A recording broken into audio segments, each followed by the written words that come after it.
I bought the new PlayStation 5 Pro, spending $700 on the latest console from Sony. So right here, I've got my PS5 Pro pre-order. I purchased this back when the pre-orders went live on PlayStation Direct. I've spent 700 quid to buy this thing. So I'm feeling the pain that you would feel if you actually purchased it yourself as well. In addition to this, I've also got all of the other accessories that launched today, such as the new console covers. Honestly, guys, I spent like almost £2,000 on Sony rubbish just to make some of these videos. Some people might say that this channel's like an Xbox fanboy channel or whatever. Guys, honestly, I really don't care. I mostly play on PC. Either way, I just like to be quite critical about what each company is actually doing, and so you can understand where they're sitting themselves in the marketplace, because Xbox is going more down the software route, so they're not doing mid-gen refreshes like Sony are currently, and it all influences how you perceive their products at the end of the day and what they're sort of doing and how they're marketing themselves for the long term. I actually don't think Xbox is failing as bad as you all may first assume, but I'll make a full video about that towards the end of this year, so subscribe for that. But right here, we have got the PS5 Pro. It's bloody massive, this box, mate. Get it out. I forgot, it don't come with a disc drive. It's a disc-free console right here. So obviously we've got to spend like, I think in the UK, it's upwards to like £100 for that disc drive, then £30 for the stand. Now I already have the stand from the PlayStation 5 Slim. So I've already been scammed and ripped off there. So I don't need to be ripped off twice. I'll just reuse that stand. So I've already felt the pain once. Sony's had me over the table once.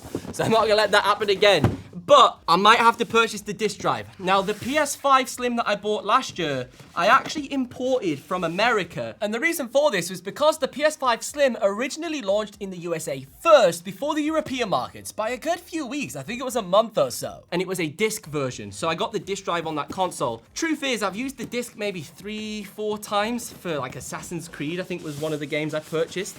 I had like the collector's edition of Assassin's Creed Mirage, and that was a disc edition. So to be truthful, I haven't really used a disc on my PlayStations, but I feel like with a Pro, you should have a disc drive. It's in the name, isn't it? PlayStation Pro, PlayStation 5 Pro. You'd expect to have all the features for that, but obviously you don't. The PS5 Pro brings a huge leap in performance to the PlayStation 5 generation, looking at around 45% faster console compared to the other options, and also introduces new technology, including PSSR, which is kind of like an NVIDIA DLSS for upscaling and increasing your FPS and resolution. Now, although at launch there are no brand new games that come alongside the PS5 Pro, which is kind of disappointing because if you are spending $700 on brand new hardware, you would kind of expect to have some new launch titles to justify why you need this new hardware. But there are improvements and enhancements to old and very popular games. There's thousands of PS4 games that you can now play on your PS5 Pro, which to me isn't really a big selling point because I could play them on my PS4 or PS4 Pro or regular PS5 perfectly fine with some enhancement features. But I'll dive into all of that in my full review video and break down exactly what these are. But there's over 50 titles that have PS5 Pro enhancements that are current PS5 generation games. These include increases in the performance, resolution, 4K 60, 4K 120, and other new features that enable 8K support, such as the screenshots in Gran Turismo 7. Mate, that looks beautiful. I like that. That looks really nice. That's a nice, oh, I forgot I've not got the disc version. I was in my head, I think I've spent 700 quid and I'm getting the full package. But I'm not. I've got to spend another 100 quid to get the full package, man. Remember that.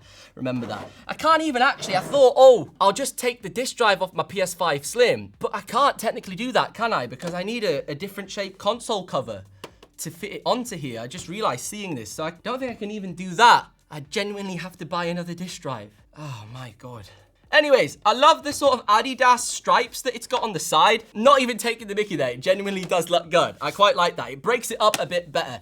I hope the console covers pop on and off a bit better than the PS5 Slim. I didn't mind the console covers on the OG PlayStation. They came off as one whole unit. I didn't like the fact that they were 4 separate parts, which is obviously what this is as well. But I just never found on the PS5 Slim that they seem to pop off right without you feeling like you're just gonna snap them. So I wanna see if these actually are the same. So no, they're not the same. You can see there's a slight bit more height on the actual PS5 Pro one. You can see that there. Would it still fit on though? No, I instantly, oh, No, it's not going to fit on. I think the brackets are definitely different. Also launching today was Sony's brand new Chroma collection console covers for the PS5 Slim. Just like last year when we got the Deep Earth collection, these console covers were exclusive to the OG Fat PlayStation, and the PS5 Slim had no color variations until January 2024, which was announced at CES. So my assumption would be these same color SKUs will be available for the PS5 Pro in January as well, if they do the exact same product launch strategy as last year for the PS5 Slim. Currently, out of the Chroma collection, only 2 of the 3 colors are available, both the blue and this off-white. It's sort of like a shiny white color. Looks pretty smart. But there is also this awesome emerald green, which is the one that I'm most excited for, but that one doesn't come until January. But switching our focus back onto the PS5 Pro, some other internal changes are the storage. This now comes by default with 2 terabytes of internal storage space, which is a fantastic increase that allows you to have way more next-gen games directly on the console itself. And just like prior models, you can upgrade the internal NVMe SSD drive up to 8 terabytes. Currently, at the time of filming this video, I am doing my ultimate PlayStation accessories guide. We filmed this video like a year or so ago. It did like 1.2 million views or something crazy when we checked out some of the coolest PlayStation accessories. In terms of SSD storage at the moment, this is definitely one of the best options for the PS5. So if you are picking up the PS5 Pro and you want to maybe upgrade to like 4 terabytes, for example, this thing is like half the price of the official Sony drive. For the 1 terabyte one, it was around $67, which is insane. It's about 120, I think, for the actual, I think it's WD black one that's officially licensed, and the specifications almost identical. Now, the reason for me wanting this additional space is because I will be trying out some of the 8K features that are available on the PS5 Pro. At this moment in time, there is no games that play at 8K, but in Gran Turismo 7 you can do like 8K screenshots, so obviously that higher resolution is going to need more file sizes, so I'll throw it onto this drive here to free up space for obviously my games, but so I can properly explore that camera mode. And hopefully in the coming months and years we do genuinely see some 8K games come to this console. Now interestingly, on the old PS5, the fat one, and I think the Slim, the box had 8K on it. Now obviously this was regarding like 8K display potential, but obviously it was almost subtle saying, oh, 8K games, which obviously just wasn't true.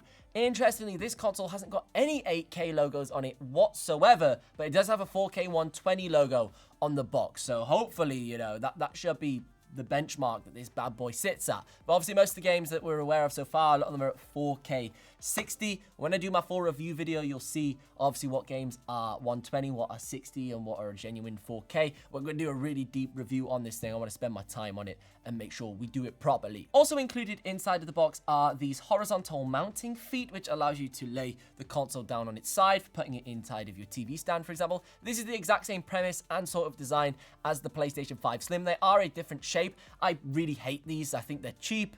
And also when you try and slide the console, like just move it to the left or right, sometimes they fall out. They're really easy to lose as well if you're transporting the console between houses, taking it to a friend's house, taking it somewhere else. Not the best design in my personal opinion. I think the cheap plastic stand that comes with the fat PS5 is probably the best option out of all the ones Sony has done, because you can use it for both vertically mounting and horizontally mounting your console. I've already done an entire video breaking down whether you should buy an Xbox in 2024, but I did recently also update this with should you buy a PS5 in 2024, and you should check out either of those videos next if you're struggling to decide which platform is perfect for you.